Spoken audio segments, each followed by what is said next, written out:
Ce passage de témoin à la tête de la Fédération des épouses et personnels des forces de défense et de sécurité, Zita Oligui Nguema cède son fauteuil à Marie-Agnès Nyamatsenge j'y arrive. La cérémonie a été présidée par la ministre déléguée à la présidence chargée de la défense nationale. Reportage.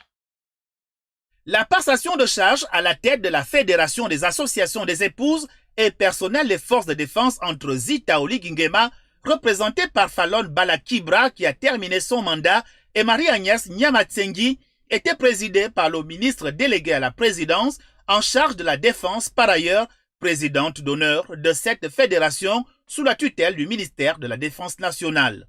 Vous avez en effet, comme dans tout état de droit, donné une existence légale à notre fédération par l'élaboration des textes juridiques essentiels, à savoir le statut et règlement intérieur, tel que consacré par la loi numéro 35/62 du 10 décembre 1962 relative aux associations. La présidente active prend les rênes de cette organisation dans un contexte marqué aujourd'hui par la restauration dans tous les secteurs du pays.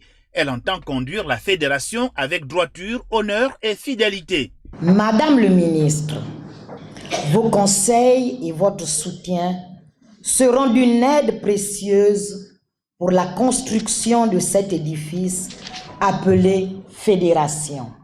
Zita Oligui Nguema laisse derrière elle un bilan moral et financier positif.